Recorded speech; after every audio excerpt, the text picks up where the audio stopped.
Welcome to Telangana welcome. ప్రస్తుతం మనతో పాటు కామారెడ్డి జిల్లా నాయకులు ఉన్నారు, జాగృతి పార్టీ. సంపత్ గారు చెప్పండి, మీరు ఫస్ట్ నుంచి కూడా కవిత గారితో ట్రావెల్ చేస్తున్నారు. నిన్న అసెంబ్లీలో అంటే శాసన మండలిలో కన్నీళ్లు పెట్టుకోవడం కావచ్చు, తర్వాత శక్తిగా వస్తా అని చెప్పడం కావచ్చు. సో 2028-29లో పక్క జాగృతి పార్టీ ఎఫెక్ట్ చూపబోతుందా రాజకీయాలు? తప్పకుండా. ఎందుకంటే ఇప్పుడు ఇలా యావత్ తెలంగాణ ప్రజలు కోరుకునేది ఏంటంటే ఒక మహిళా నాయకురాలు ఈ తెలంగాణకు సీఎం అయి తెలంగాణ వచ్చినప్పటికీ సామాజిక తెలంగాణ ఇంకా రాలేదు. కాబట్టి కవితక్క గారు ఈ రాష్ట్రానికి సీఎం అయితేనే ఈ తెలంగాణ రాష్ట్రంలో ఉన్న బీసీలు, ఎస్సీలు, ఎస్టీలు, మైనార్టీలు, అగ్రవర్ణ పేదలు, తెలంగాణ ఉద్యమకారులు ఇట్లా అనేక రకాలుగా తెలంగాణ వచ్చినప్పటికీ వాళ్ళకి న్యాయం జరగలేదు. కాబట్టి అందరి ఆశ ఏముందంటే ఇవాళ కవితక్క వైపు చూస్తారు. ఎందుకంటే ఇప్పుడు వేరే రాష్ట్రాలలో కూడా చూసుకున్నప్పటికీ ప్రతి రాష్ట్రంలో ప్రాంతీయ పార్టీల మనుగడ ఉంది. జాతీయ పార్టీలకు మనుగడ లేకుండా అవుతున్న ఈ తరుణంలో కేవలం ఒకటే ప్రాంతీయ పార్టీ మన తెలంగాణ ఉండడం వల్ల ఒంటెద్దు పోకడలు పోతుంది. అందుకు ప్రత్యామ్నాయం ప్రాంతీయ పార్టీ లేదు. కాబట్టి మరో ప్రాంతీయ పార్టీ ఇవాళ కవితక్క గారి ఆధ్వర్యంలో వస్తుందని ఇలా తెలంగాణ ప్రజలు సంతోషంగా ఉన్నారు. కవితక్క గారు సీఎం అయితేనే ఈ తెలంగాణ బాగుపడుతుందని ప్రజల ఆకాంక్ష. నిన్న జరిగిన ఉదంతం చూసి కూడా తెలంగాణ ప్రజలు తొందరలోనే కవితక్క గారి పార్టీ వచ్చేసి ప్రభుత్వం ఏర్పడాలని వాళ్ళంతా కోరుకోవడం కూడా జరుగుతుంది.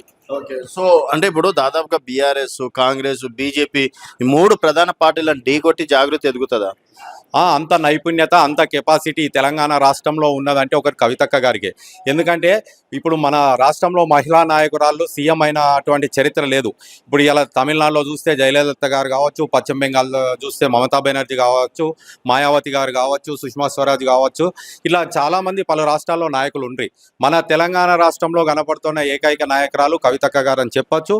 అందరి ఆశాకిరణం, ఫ్యూచర్ ఆఫ్ తెలంగాణ కవితక్కనే కనబడుతుంది ఇవాళ. సో చాలా మంది విమర్శిస్తున్నారు కదా ఇలా ఎన్ని ఒక వ్యక్తి ఎంత ఎదుగుతుందంటే అన్ని విమర్శలు వస్తున్నాయంటే ఎదుగుతున్నట్టే లెక్క.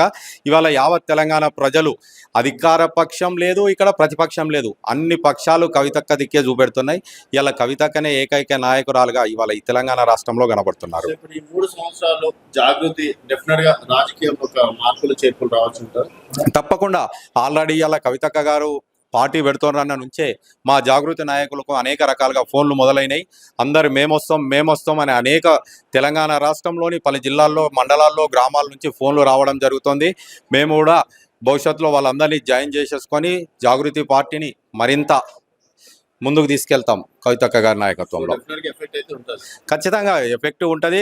వచ్చే ప్రభుత్వం కవితక్క గారి ప్రభుత్వం అని ఖచ్చితంగా మేము చెప్తున్నాం. అంటే దాదాపు మనం ఫస్ట్ నుంచి ట్రావెల్ చేస్తున్నాం, జాగృతి ఏర్పడ్డప్పటి నుంచి ఇదే కాన్ఫిడెన్స్ ఉన్నారు. సో భవిష్యత్తులో కూడా ఇదే కాన్ఫిడెన్స్ ఉంటారో లేదో చూద్దామని. తప్పకుండా ఉంటాం. మేమంతా జాగృతి నాయకులు, మా అందరు ప్రాణం ఉన్నంత పెట్టు మేమంతా కవిత